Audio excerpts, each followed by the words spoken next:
Welcome back to our YouTube channel. आप सभी का फिर से स्वागत है डीएसपी सॉफ्टटेक यूट्यूब चैनल पे। पिछले क्लास में हम लोगों ने देखा था बेसिक लॉजिक गेट के बारे में। एंड और नॉट को हम लोग देखा था, ठीक है। उसका ट्रूथ टेबल को देखा, उसका डायग्राम को देखा, उसका इक्वेशन को देखा और उसके डिफिनीशन को देखा।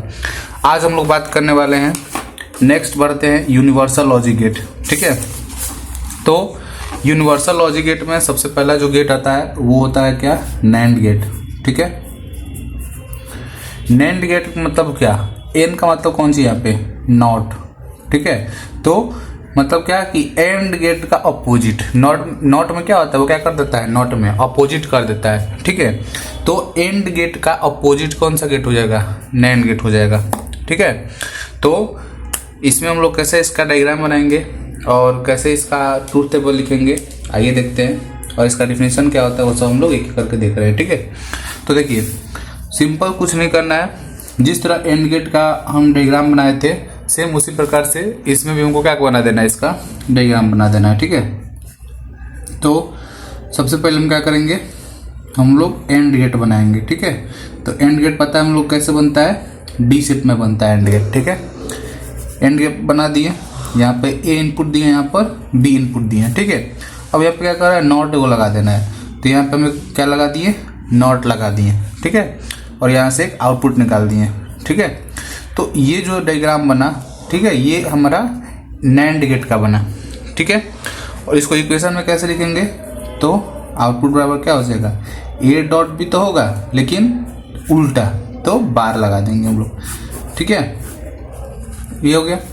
इसका ट्रूथ टेबल को देख लेते हैं हम लोग। तो ट्रूथ टेबल में सबसे पहले हम लोग ए डाले, बी इनपुट दिए, ठीक है, ए बी इनपुट दिए और हमको क्या मिला, आउटपुट, ठीक है। 2 इनपुट जा रहा है तो 2 टू द पावर n यानी 2 है, तो 2 टू द पावर 2 यानी कितना, 4।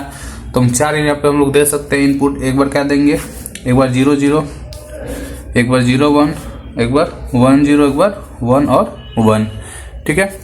अब हमारा आउटपुट यहाँ पे क्या निकल के आएगा, नैंड गेट मतलब क्या कि अपोजिट ऑफ एंड गेट। तो एंड गेट में क्या कहता था, एंड गेट में कहता था कि यदि 2 केस में हमको आउटपुट सेम मिल रहा है, ठीक है, तो उसका जो रिजल्ट होगा वो क्या मिल जाएगा, उसका रिजल्ट हमको क्या मिलेगा, हाई मिलेगा। यही हमने देखा था। अब इसका अपोजिट हो जाएगा, जहां 2 हाई मिल रहा है वहां पर क्या हो जाएगा, लो हो जाएगा, ठीक है। तो यहाँ हाई मिल रहा है तो यहाँ पे हमको लो मिलेगा, बाकी सब जगह क्या मिल जाएगा, हाई मिल जाएगा। तो हम क्या लिख सकते हैं कि output is opposite of AND gate, ठीक है, लिख सकते हैं ना, output is opposite of AND gate, ठीक है। इसका जो आउटपुट होगा वो एंड गेट से अपोजिट होगा, ठीक है। अब इसमें सेकेंड नंबर पे कौन सा आता है, नैंड हो गया। अब क्या आता है, नॉर गेट, ठीक है। नॉर गेट, यहाँ पे गेट लिख दीजिएगा, ठीक है। नॉर गेट में क्या होता है कि सेम उसी प्रकार अपोजिट किसका होगा, और गेट का अपोजिट होगा। तो सबसे पहले हम लोग क्या बनाएंगे, और गेट का हम लोगों ने डायग्राम बनाएंगे। और गेट में क्या देखा था, ऐसे देखा था, ठीक है, और ये ऐसे आगे निकला हुआ था, ये नहीं देखा था। बस इसके आगे क्या करना है, नॉट लगा देना है, आउटपुट निकाल देना है। ए बी इनपुट दे रहे हैं, हमको आउटपुट मिल रहा है इधर, ठीक है। तो आउटपुट पर हम क्या लिखेंगे, ए प्लस बी, उसके ऊपर क्या लगा देंगे हम, बार, यानी क्या कि अपोजिट हमको मिलेगा, ठीक है। फिर उसी तरह इसका ट्रूथ टेबल बना देते हैं, ठीक है। तो इसमें कितना इनपुट जाएगा, 4 इनपुट जाएगा, 0 0 0 1 1 0 और 1 1, ठीक है। इसमें हमने क्या देखा था, और गेट में कि यदि कोई भी केस में यदि हमको इनपुट हाई मिल रहा है तो हमारा रिजल्ट क्या होता था, आउट हाई मिलता था, तो उसका क्या हो जाएगा, यहाँ पे अपोजिट हो जाएगा, ठीक है। तो कोई भी केस में इनपुट हाई, तो यानी कि यहाँ पर भी इनपुट हाई मिल रहा है, यहाँ पर भी इनपुट हाई मिल रहा है, यहाँ पर भी, यहाँ पर भी, तो इसका अपोजिट क्या हो जाएगा, यहाँ पर लो हो जाएगा और यहाँ पे क्या हो जाएगा, हाई हो जाएगा, ठीक है। तो हम क्या ले सकते हैं यहाँ पे, आउटपुट इज अपोजिट ऑफ और गेट, ठीक है। ये तो हो गया। इसके बाद अब कौन सा बच गया, इसके बाद बच गया कौन सा, डिराइव लॉजिक गेट। तो आइए डिराइव लॉजिक गेट को भी देख लेते हैं। तो डिराइव लॉजिक गेट में 2 कंडीशन आता है, एक्सॉर और एक्सनॉर, ठीक है। तो डिराइव लॉजिक गेट में सबसे पहले हम लोग देखते हैं क्या, एक्सॉर। ठीक है, अब एक्सॉर क्या होता है वो देखिए। एक्सॉर में क्या होता है, दो इनपुट तो डालेंगे, ठीक है, जिस तरह और गेट बनेगा वैसे ही बनाएंगे, लेकिन यहाँ पे एक्सॉर मतलब एक्सक्लूसिव और हो जाता है, एक्सक्लूसिव और इसको बोलते हैं। ठीक है, तो इसका डायग्राम ऐसा बनेगा। ठीक है, और यहाँ से हम क्या लगा देंगे, आउटपुट। ठीक है, ए और बी। ठीक है, यहाँ से आउटपुट। इसका इक्वेशन कैसे लिखेंगे, आउटपुट बराबर ए। ठीक है, और है तो और में क्या लगता है, प्लस। ठीक है, अब इसमें ये लग जाएगा और बी। ठीक है, ये तो हो गया इक्वेशन।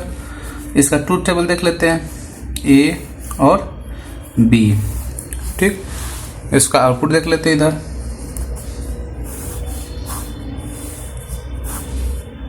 ठीक है, 0 0 1 1 0 1 0 1। ठीक है, इसमें क्या करता है कंडीशन, इसमें कंडीशन कहता है कि यदि दो डिफरेंट इनपुट जा रहा है, ठीक है, एक बार 0 एक बार 1, एक बार 1 एक बार 0, तो उस केस में इसका जो वैल्यू होगा वो क्या होगा, हाई होगा। ठीक है, यदि डिफरेंट इनपुट जा रहा है, सेम इनपुट नहीं, जैसे यहाँ पे सेम इनपुट है, यहाँ पे क्या है, सेम इनपुट है, यहाँ पे सेम नहीं, यहाँ पे बोल रहे कि डिफरेंट इनपुट जिसका मिल रहा है उसका वैल्यू क्या कर दो, हाई कर दो, बाकी सबको लो कर दो। ठीक है, तो क्या लिख सकते हैं हम लोग, different input result will be high. ठीक है, different input result will be high. ठीक है, ये तो गया एक्सॉर। इसी में सेकंड आता है क्या, एक्सनॉर। ठीक है, अब एक्सनॉर क्या होता है वो भी देख लेते हैं। एक्सनॉर में क्या होगा, सेम चीज रहेगा लेकिन बस इसका अपोजिट हो जाएगा ये। ठीक है, यहाँ पे एन लगा मतलब नॉट, तो यहाँ पे हम क्या लगा देंगे, नॉट लगा देंगे, यहाँ पर आउटपुट निकाल देंगे। ठीक है, तो इसका इक्वेशन होगा वो क्या हो जाएगा, ए एक्सॉर बी अपोजिट। ठीक है, ये बार लगा देंगे ऊपर। ठीक है, इसका ट्रूथ टेबल कैसे बनाएंगे, ए बी और यहाँ पे आउटपुट। ठीक है, 0 0 0 1 1 0 और 1 1। इसमें क्या कहता था कि डिफरेंट इनपुट तो रिजल्ट विल बी हाई, तो यहाँ पे क्या हो जाएगा, different input result will be low. ठीक है, और बाकी केस में क्या हो जाएगा, हाई हो जाएगा। ठीक है, तो हम क्या लिखेंगे यहाँ पे लिख सकते हैं क्या कि सेम इनपुट रिजल्ट हाई, लिख सकते हैं यहाँ पे same input result will be high. और क्या लिख सकते हैं यहाँ पे, different input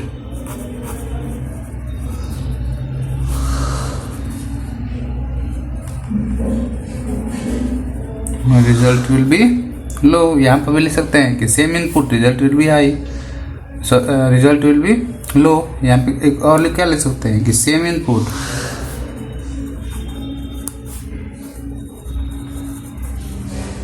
result will be low. ठीक है, तो यहाँ पर हमने पूरा गेट को कंप्लीट कर लिया, लॉजिक गेट को, टोटल लॉजिक गेट के बारे में हमने यहाँ पे देख लिया, उसका डायग्राम देख लिया। अब हम लोग नेक्स्ट क्लास में देखेंगे कैसे इम्प्लीमेंट करते हैं। ठीक है, नैंड गेट और नॉर गेट से बाकी सारे गेट कैसे बनाते हैं। ठीक है, आशा करते हैं आज का वीडियो आपको पसंद आया होगा। यदि आज का वीडियो पसंद है तो प्लीज़ वीडियो को जरूर लाइक कीजिएगा, शेयर जरूर कीजिएगा। यदि आप हमारे चैनल पर नए हैं तो प्लीज़ चैनल को जरूर सब्सक्राइब कीजिएगा। मिलते हैं अगले नेक्स्ट वीडियो में। थैंक यू, जय हिंद।